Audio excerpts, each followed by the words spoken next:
Olá pessoal, tudo bem com vocês? Minhas saudações e cumprimentos a todos e a todas que estão acompanhando o canal. Mais uma vez aqui, professor Lucas, professor de Direito Tributário e Processo Tributário, aqui nesse curso de preparação para a primeira fase do 40º Exame de Ordem do Exame da OAB. Vamos continuar nossos estudos, como de costume, e hoje eu vou tocar um assunto, pessoal, que vai fugir um pouco daquele que nós já começamos a estudar, que são as espécies tributárias. A última aula nós tratamos a respeito dos impostos, se não me engano foi a aula 9 ou 10, né? E aí agora na aula 11 nós vamos tratar a respeito dos princípios tributários. Por que eu saí do tema? Porque para a gente aprofundar nos temas sobre impostos, como são vários impostos previstos no ordenamento jurídico brasileiro, na Constituição Federal, eu vou precisar também ter tratado com vocês antes alguns temas que vão justamente disciplinar a distribuição dos impostos para cada ente federado, União, Estados, municípios e o Distrito Federal.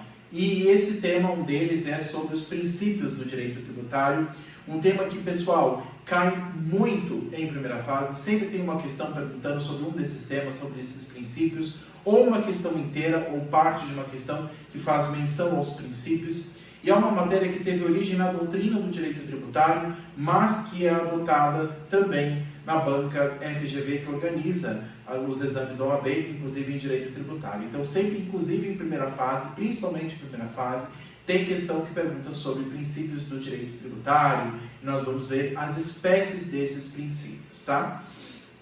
Pessoal, antes de começar propriamente a aula, como eu sempre peço que curtam o vídeo, se inscrevam no canal, caso alguém não seja inscrito aqui, compartilhe esse vídeo com seus colegas para que me ajude a fazer com que esse canal cresça e assim o conteúdo do direito tributário seja o mais democrático e aberto para todos, tudo bem?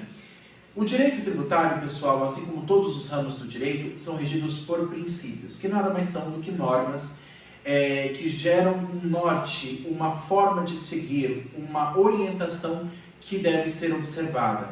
Esses princípios, eles moldam o direito tributário e como o direito tributário se organiza dentro do país, dentro desse pacto federativo, como já é previsto na Constituição Federal, em que cada ente federado deve respeitar a sua respectiva competência, inclusive em matéria tributária.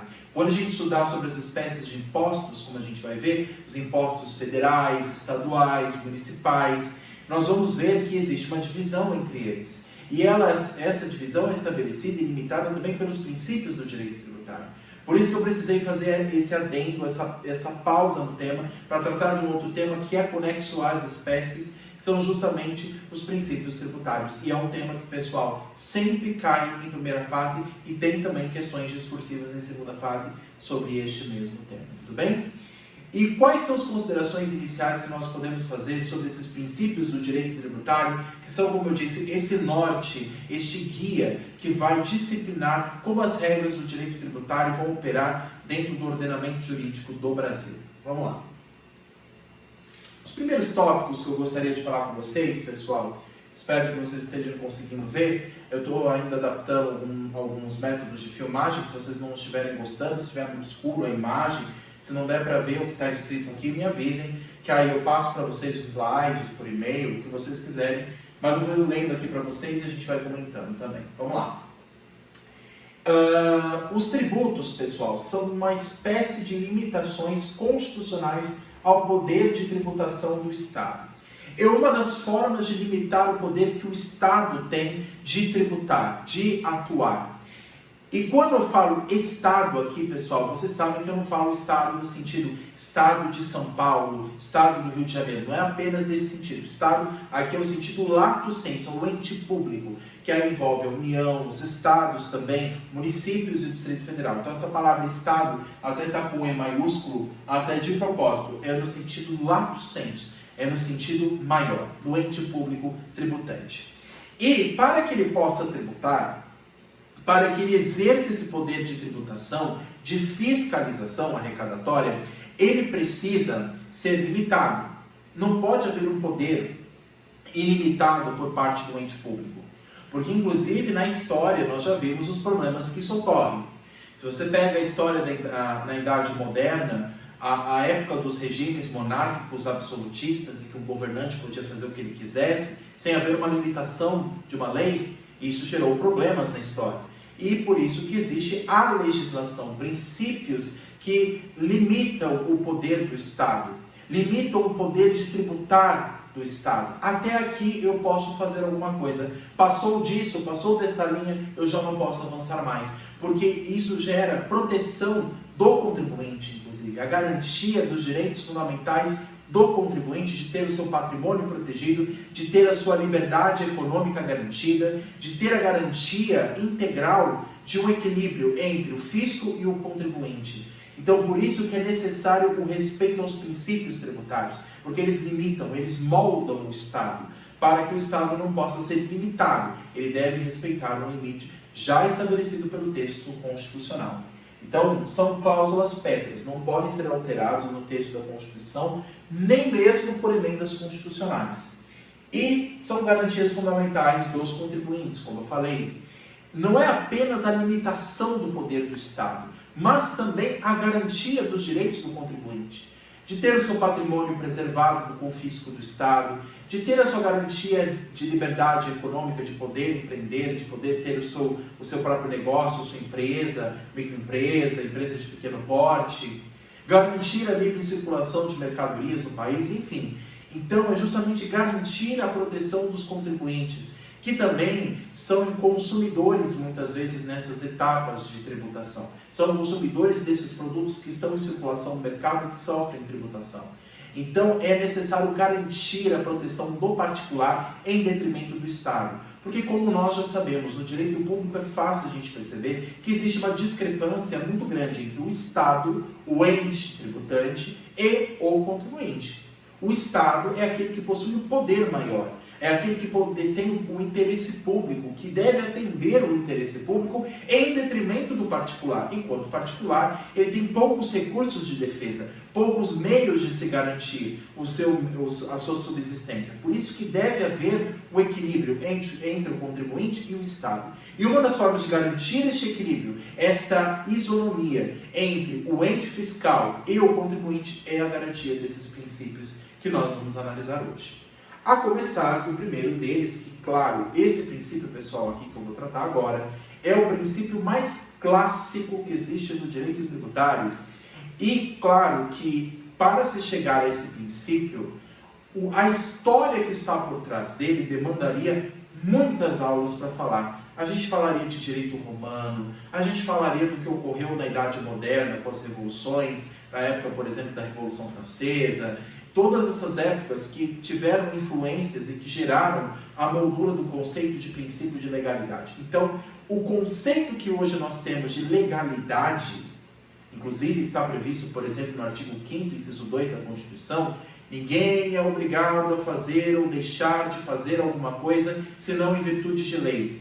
Esta legalidade, esse princípio foi moldado por séculos, na Idade Moderna principalmente, para se chegar ao que nós hoje conhecemos por legalidade. Então, é claro que aqui eu não vou tratar dos conceitos, das questões doutrinárias mais polêmicas, porque o objetivo aqui, pessoal, é focar para a primeira fase do exame, o que a OAB vai perguntar. Basicamente, o conceito que nós temos de legalidade, e que também tem previsão no artigo 150, inciso 1 da Constituição, que fala desse princípio em matéria de direito tributário. A regra é a lei, mas há exceções, como no caso que nós vamos ver para alguns tipos de tributos. Só pode haver tributo se há uma lei anterior que o preveja. Sem essa lei anterior, não pode haver tributação. Um exemplo histórico disso que eu posso dizer, claro que eu não vou falar de toda a questão histórica na construção do conceito de legalidade, mas ele está, por exemplo, na Bill of Rights, aquele documento, aquele compilado de leis e direitos e garantias moldado na Inglaterra, salvo engano, no século XVI, em que o Bill of Rights, que foi a garantia dos direitos fundamentais do cidadão inglês, em detrimento do poder do monarca, uma das garantias é justamente esse termo em inglês que ficou muito conhecido. Eu vou falar em inglês, aí a gente comenta sobre. Ele diz basicamente, no taxation without representation.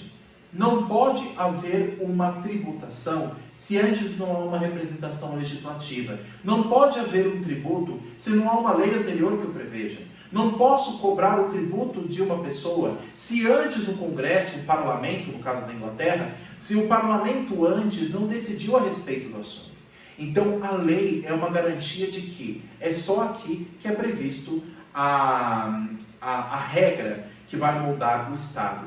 Até mesmo se você pegar, por exemplo, no aspecto histórico da França, quando surgiu aquela época pós-monarquia, que aqueles princípios que até moldam a bandeira da França, legalidade, igualdade, fraternidade. A legalidade já é um princípio que molda os Estados modernos. Então, o Estado tem que agir de acordo com aquilo que foi decidido no Congresso, daquilo que foi decidido antes no Parlamento. Em matéria tributária é a mesma coisa. Não posso criar um tributo do nada, tem que haver lei anterior que o preveja.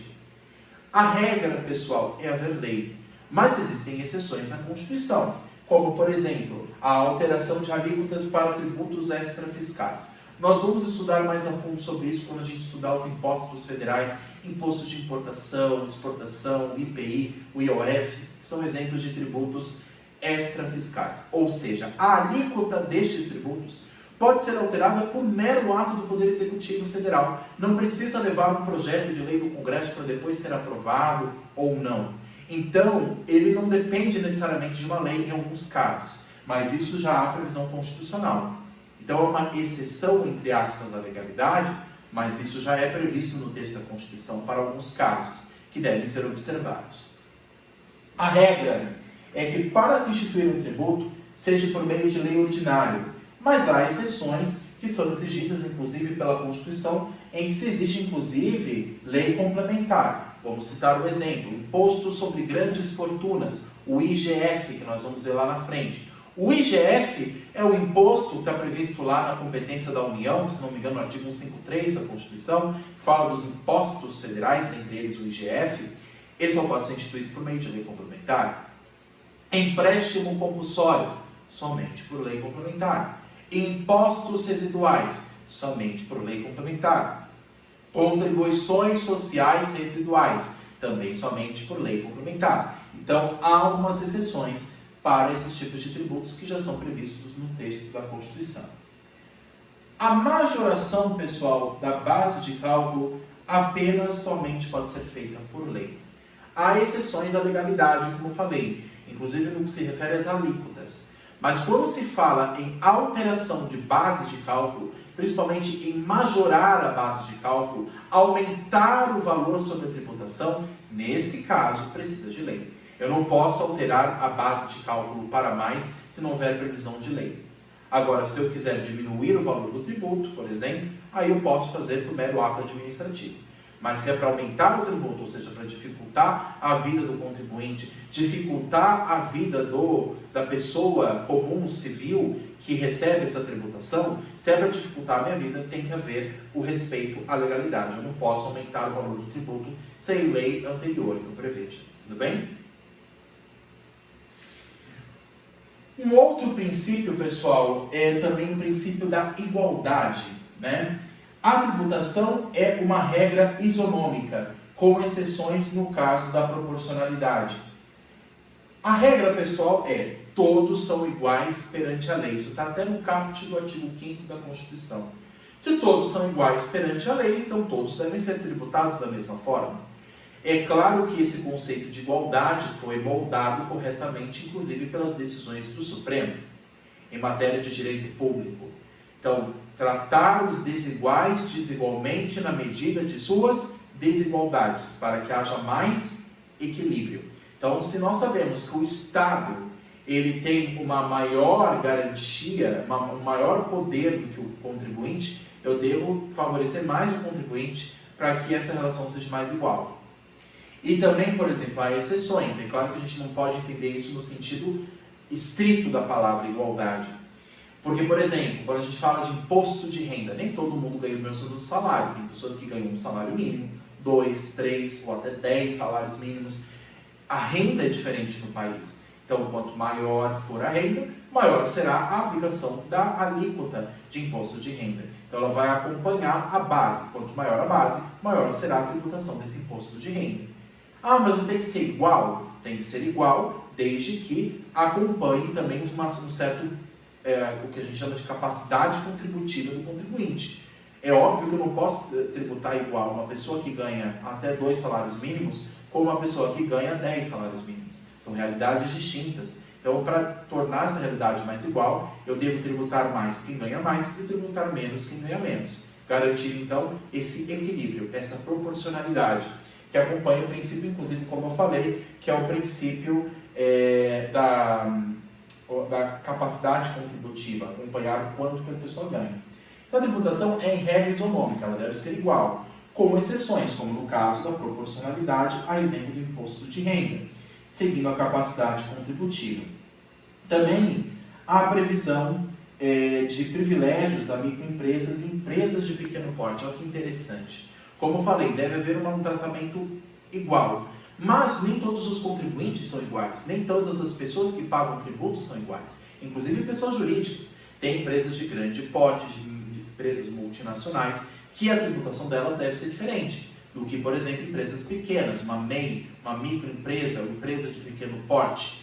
Então, uma MEI, um microempreendedor individual ou uma empresa de pequeno porte, uma EPP, essas empresas são pessoas jurídicas menores, com um faturamento menor. Então, elas vão ser beneficiadas, por exemplo, a gente vai ver isso lá na frente, na apuração que a gente chama de Simples Nacional, que é uma apuração de tributos mais simples, mais fácil de ser feita. E a tributação, inclusive, é menor para essas empresas. E por que existe essa diferenciação? Porque a microempresa tem menos poder aquisitivo do que uma mega empresa, do que uma empresa que tem um faturamento de milhões por ano. Então, existe diferença entre pessoas físicas, como também existe diferença entre pessoas jurídicas. Então, para acompanhar essas diferenças, de quem ganha mais, quem ganha menos, quem arrecada mais, quem arrecada menos, o tributo deve acompanhar. Existe, então, uma proporcionalidade. Isso é muito fácil de perceber quando a gente estudar o imposto de renda. Quanto maior é a minha base de cálculo, maior será a aplicação desse tributo sobre esta base. Quanto mais eu ganho, mais eu pago. Então, existe essa diferença entre um e o outro. Inclusive, na tabela de imposto de renda, a gente vê isso todo ano, porque o governo, o Estado, deve acompanhar as realidades individuais e diferentes de cada contribuinte. Tudo bem? Próximo princípio tributário. O princípio da irretroatividade está previsto no artigo 150, inciso 3 da Constituição, para a garantia da segurança jurídica. A regra, pessoal, e eu sempre começo falando assim, existe uma regra, mas há exceções, como sempre, no direito. A regra é: houve a instituição de uma lei tributária que, por exemplo, aumentou um tributo, ela só pode valer daqui para frente, ela não pode retroagir para fatos anteriores. Por que a lei tributária, em regra, não pode retroagir? Para garantir segurança jurídica, para garantir previsibilidade, para que o contribuinte não seja pego de surpresa. Imaginemos, por exemplo, o seguinte: eu estou aqui em 2024 e tenho a minha pequena empresa, que tem pouco de faturamento, e eu pago um tributo que tem uma alíquota de 10%. De repente surge uma nova lei no final desse ano de 2024 que aumenta essa alíquota de tributo de 10% para 20%. E ela vai ser aplicada não só para fatos futuros, mas para fatos passados. Então, nessa época que eu estou trabalhando, estou operando e tenho como conhecimento que a alíquota é só 10%, então eu vou pagar uma tributação de só 10%. Como é que eu vou adivinhar que no futuro vai vir uma lei que vai aumentar a alíquota do tributo para 20% e aí eu vou ter que pagar mais ainda no futuro por aquilo que eu já não podia prever no passado? Ou seja, percebe a confusão? Como é que pode retroagir sobre eventos do passado? A regra não é essa. A regra é efeito ex nunc, daqui para frente, e não ex tunc, daqui para trás. O efeito é daqui para frente. A regra geral é essa. Houve alteração tributária, principalmente no que se refere a aumentar o valor do tributo. Houve a majoração tributária, então ela tem que ser aplicada para frente e não para trás. A regra é essa. Mas há exceções para essa regra em outros casos. Por exemplo, no caso de uma lei interpretativa, uma lei que não altera o texto normativo, mas apenas interpreta uma outra lei anterior que não estava bem explicada, ou no caso de uma lei benéfica em caso de infrações, como no caso, por exemplo, nas infrações administrativas. Isso é curioso. Em matéria, pessoal, tem questão de primeira fase que adora fazer essa pegadinha. Em matéria apenas de infração tributária, multa, alguma penalidade que eu tenho que cumprir no âmbito tributário, se surgir uma lei posterior que seja mais benéfica para mim, essa lei posterior pode retroagir sobre uma penalidade que eu tenho no passado. Então vamos supor que eu tenho uma multa a ser paga com uma alíquota de 10%. Só que surge lá na frente uma lei que vai diminuir essa alíquota para 5%. Ela pode retroagir para fatos do passado, para me favorecer? Eu sou contribuinte devedor? Sim, ela pode. Mas desde que, por exemplo, o fato ainda não tenha sido já julgado em primeira instância. Então, se o fato ainda não foi decidido, não foi dado em conhecimento ao fisco, se o fisco não teve conhecimento nenhum sobre o caso, nesse caso, se o fisco não fez nada, e aí surge uma lei posterior que me beneficia como contribuinte devedor, essa lei posterior eu posso reivindicar na justiça para que seja aplicado para o meu caso, e aí eu ser beneficiado por ela. Então, existe uma retroatividade em caso de infração. Não é em qualquer caso, em casos de infrações. É como existe aquele princípio no direito penal, vocês que estão estudando também direito penal para a primeira fase da UAB, existe aquele princípio, né? In dubio pro réu. Não existe isso? Na dúvida, se favorece o réu. Se há uma dúvida, tem que favorecer aquela pessoa que está sendo culpada, que está sendo julgada como réu. Agora, no direito tributário é a mesma coisa. Se eu sou um infrator tributário, se surge uma lei posterior que seja mais benéfica a mim, ela pode retroagir. Claro, observando as exceções previstas em lei. Tudo bem? Princípio da irretroatividade. Princípio da anterioridade. Gente, esse princípio aqui é clássico. Esse princípio aqui, pessoal, sempre tem alguma coisa perguntando sobre ele. Esse princípio aqui, pessoal, é um dos mais famosos que existe junto com o princípio da legalidade, é a anterioridade, que se divide em dois subprincípios, a anterioridade anual e a anterioridade nonagesimal ou noventena. Por que existem duas anterioridades? A regra é o seguinte: se surge uma lei nesse ano de 2024 que vai majorar o tributo de 10% para 20%, surge agora nesse mês de fevereiro de 2024 uma lei que vai aumentar o tributo que já existe de 10% para 20%. Quando que ela vai passar a viger? Em regra, somente no primeiro dia do exercício financeiro seguinte, ou seja, só no dia 1º de janeiro do próximo ano, 2025. Se houve nesse mês de fevereiro de 2024 uma alteração que majorou o tributo, ela só vai poder valer no próximo ano, no primeiro dia do ano seguinte, do exercício financeiro seguinte, dia 1º de janeiro de 2025. Regra, anterioridade anual. Mas vamos supor que ocorra o contrário. Vamos supor que houve uma alteração em dezembro de 2024, lá na frente, dezembro de 2024, dia 25 de dezembro, no Natal desse ano de 2024. Houve uma alteração de lei que majorou o tributo de 10% para 20%. Ela vai poder valer já no dia 1º de janeiro do ano seguinte?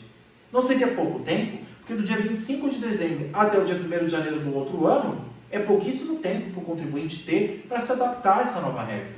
Então, para se complementar a anterioridade anual, que nesse caso não se aplicaria, se aplica por exceção a anterioridade nonagesimal. Então, se ocorreu alteração em dezembro, deve-se observar pelo menos 90 dias. Então, janeiro, fevereiro, só em março que vai poder valer essa nova regra de 2025. Tudo bem? Então, primeiro se aplica a anterioridade anual. E aí, por maneira subsidiária, de maneira complementar, se não se aplica anual, se aplica a nonagesimal, que são os 90 dias. A regra anual, mas existe a exceção para a anterioridade nonagesimal, que são 90 dias. Tudo bem? No caso, pessoal, se aplica em caso de criação ou majoração de tributo. Para se criar um novo tributo, como exemplo dos impostos residuais, a União que queira criar novos tributos ou majorar os já existentes, aumentar o valor desse tributo, então nesse caso de criação ou majoração, deve-se observar a anterioridade anual ou nonagesimal. Mas há exceções como em tudo no direito. Eu sempre falo, existe a regra geral, mas há exceções que o texto constitucional já prevê. Por exemplo, no caso de antecipação do vencimento. Então, se antecipa o vencimento do tributo, também pode se aplicar de maneira imediata, sem precisar observar a anterioridade. A atualização do tributo, atualizar as regras de obrigação acessória, as regras de declaração de informações daquele tributo. Prorrogação da alíquota também e revogação da isenção ou redução, extinção. Então, pessoal, quando se quer, por exemplo, revogar uma isenção, ou seja, foi concedida uma isenção para pagar um determinado imposto estadual, mas aí o Estado diz que, olha, não convém, eu vou precisar revogar essa isenção porque eu vou precisar desse dinheiro, desse tributo. Pode revogar sem observar a anterioridade? Pode. E também no caso de redução ou extinção. Quando se quer reduzir o tributo ou simplesmente extinguir esse tributo, não precisa observar os prazos de 1 ano ou 90 dias. Que aí não vai prejudicar o contribuinte, pelo contrário, vai beneficiá-lo, extinguindo ou diminuindo aquele tributo. Então, não se observa o prazo de 1 ano ou 90 dias. Tudo bem? Esse é o princípio da anterioridade, pessoal. E despenque em primeira fase, hein? Deem uma olhada nesse princípio, que é um dos mais importantes, que também está no artigo 150 da Constituição. Também há exceções à anterioridade em caso de tributos extrafiscais, bem como do empréstimo compulsório e o imposto extraordinário de guerra. Então, também há exceções à anterioridade. No caso dos tributos extrafiscais, pessoal, nós vamos ver lá, como eu falei, dos impostos federais, o imposto de importação, exportação, o IPI, o IOF. A alíquota desses impostos não precisam esperar a anterioridade. Elas podem ser aplicadas já de imediato, principalmente o imposto de importação, exportação e o IOF, porque eles acompanham o mercado, acompanham a dinâmica cambial, a dinâmica do mercado externo. Então, como existe essa alteração rápida, repentina e constante de valores de moedas, de mercadorias no mercado, o imposto deve também ser regulado conforme essa mudança. Então, não precisa esperar 90 dias ou 1 ano para ser instituída essa alteração ou essa mudança, em virtude dessa dinâmica, dessa fluidez, dessa mudança repentina que existe dentro do ambiente de mercado. Então, por conta disso, os impostos extrafiscais podem ter suas alíquotas alteradas sem precisar de lei e também sem observar os prazos de 1 ano ou 90 dias. E o empréstimo compulsório é mais perceptível ainda, ou o imposto extraordinário de guerra, porque, claro, em uma situação de guerra ou de calamidade pública, é óbvio que o ente estatal não precisa esperar 90 dias ou 1 ano. É uma situação extraordinária, uma situação urgente, precisa de uma atitude imediata. Por conta disso, que se institui esses tributos o mais rápido possível e sem observar o prazo de 1 ano ou 90 dias, não se aplicando o princípio da anterioridade, tanto anual como nonagesimal. Outros princípios, pessoal, também trazidos pela doutrina e que também são perguntados em prova, o princípio do não confisco, ou seja, de não haver confiscação. O tributo não pode ter caráter confiscatório, ou seja, não pode violar a livre iniciativa nem a dignidade de subsistência dos consumidores. Tributo, pessoal, não é penalidade. Nós vimos isso no artigo 3º do CTN. Tributo não decorre de ato ilícito. O tributo não pode ser aplicado como uma sanção contra uma pessoa. Sanção é só uma multa. A multa, sim, é uma penalidade pecuniária compulsória. O tributo não tem essa característica. Então, por conta disso, ele não pode ser usado de maneira excessiva, a fim de confiscar excessivamente os bens do particular, ou de limitar o seu poder econômico, ou de limitar a circulação de mercadorias promovidas por ele. Então, a tributação não pode ter um caráter excessivo, confiscatório, violando a liberdade econômica do contribuinte, ou violando a sua liberdade também de livre iniciativa, de operar no mercado. Então, a tributação não pode ter um caráter de confiscação. E a liberdade de tráfego também pode ser perguntada em prova.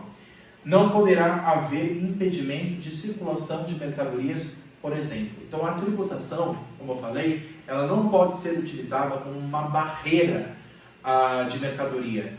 Você só vai circular essa mercadoria no país se você me pagar tantos de tributo. O tributo não pode ser utilizado como uma barreira de circulação ou uma barreira de exercício da atividade econômica, da circulação de mercadorias em território nacional. Mesmo os tributos federais não podem fazer isso. Então, por conta disso, pessoal, a liberdade de tráfego, de ir e vir, é uma garantia já, inclusive, prevista no artigo 5º da Constituição, que fala das garantias fundamentais, que se aplica a tudo, inclusive ao direito tributário. Então, a tributação não pode ter um caráter excessivo, confiscatório, a fim de tomar os bens ou de impedir o tráfico de bens ou de veículos, trazendo esses bens em todo o território. Tudo bem? E outras observações finais a serem consideradas nessa matéria é o seguinte: primeira delas, há outros princípios trazidos pela doutrina. Lembrando, pessoal, que essa matéria de princípios é uma matéria da doutrina do direito tributário. Há autores que defendem mais princípios, há outros que são mais reduzidos, mas esses princípios que citei são os principais. Mas há outros que a doutrina traz, inclusive, por exemplo, o princípio da seletividade, que inclusive é uma exceção ao princípio da igualdade. Lembra que a gente viu o princípio da igualdade? Todos devem ser tratados de maneira igual com relação à tributação, todos devem ser tributados. Se exerce uma atividade econômica ou prevista em lei, deve sofrer a tributação. Mas essa tributação não pode ser igual, exatamente igual para todos. Deve acompanhar uma proporcionalidade conforme, por exemplo, como eu disse, a renda de cada um, a capacidade contributiva de cada um. Mas não somente isso. A tributação ela pode ser diferente em razão do produto que se comercializa ou do produto que a pessoa consome. Então, há produtos que são mais essenciais do que outros, e por isso que o tributo pode ter um caráter seletivo. E isso se percebe muito bem quando a gente estudar a respeito do IPI, que, claro, vai sofreu alteração com a reforma tributária, mas o IPI que houve no sistema mais antigo, ele justamente tem essa compostura, ou seja, os tributos que são considerados mais essenciais, como os produtos da cesta básica, por exemplo, o arroz, o feijão, o açúcar, o óleo, são produtos que são considerados essenciais de subsistência das pessoas. Esse produto deve sofrer uma isenção de IPI ou uma tributação de IPI muito menor do que se aplica a produtos não essenciais, como produtos importados, chocolate importado, eletrodomésticos ou produtos até nocivos à saúde, como o álcool ou o cigarro. Nesse caso, é óbvio que esses produtos vão sofrer uma incidência maior de IPI do que os produtos da cesta básica, por exemplo. Então, dependendo da natureza de cada um dos produtos, da essencialidade de cada um deles e da procura e da demanda de cada um deles, a tributação pode ser seletiva para mais ou para menos, por exemplo, na matéria de IPI. Tá? Então, esse princípio de seletividade também existe no direito tributário. E cuidado, princípios são regras, mas que admitem exceções, Coloquei previsões, desculpa. Que admitem exceções que estão no texto da Constituição Federal. Eu coloquei, desculpa pessoal, previsões, mas na verdade é exceções. Então, há regras que nós sabemos que regem o direito tributário. Vários princípios, inclusive princípios de outras áreas que influenciam o direito tributário. Vou citar um exemplo, os princípios previstos no artigo 37 caput da Constituição. No artigo 37 caput são os princípios que regem toda a administração pública, também envolvendo a administração tributária. O princípio da legalidade, igualdade, moralidade, publicidade e eficiência. Legalidade, impessoalidade, moralidade, publicidade e eficiência. São princípios que regem a administração pública e, dentre elas, a administração fazendária, por exemplo, a Receita Federal. Então, são princípios de outras áreas do direito administrativo. Existem os princípios do direito previdenciário, o princípio da liberdade do custeio, o princípio também do não confisco, que se aplica às regras de direito previdenciário. Então, existem regras e princípios de outras áreas do direito previdenciário, do direito do consumidor, que também se aplica ao direito tributário.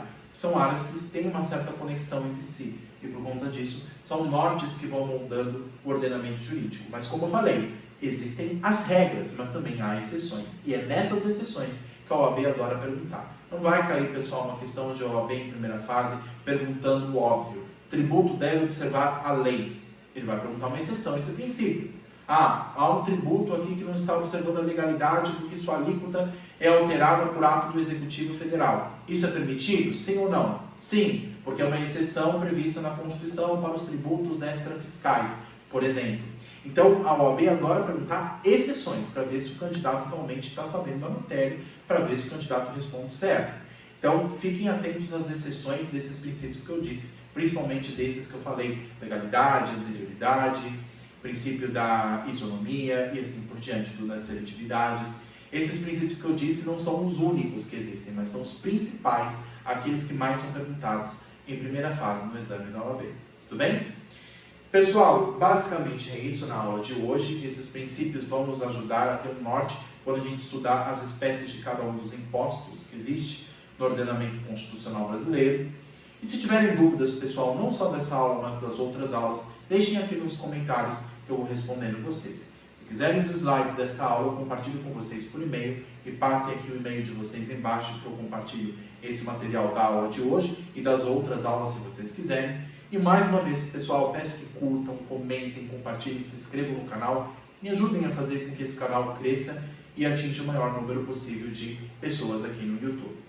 Muito obrigado, pessoal. Boa preparação para o exame da OAB. Vamos continuar os nossos estudos nessa semana e nos próximos dias, para que aí aos poucos a gente vá cada vez mais avançando nas matérias de direito tributário aqui no canal, todas as semanas, até chegar à primeira fase em março desse ano de 2024 para o nosso 40º exame.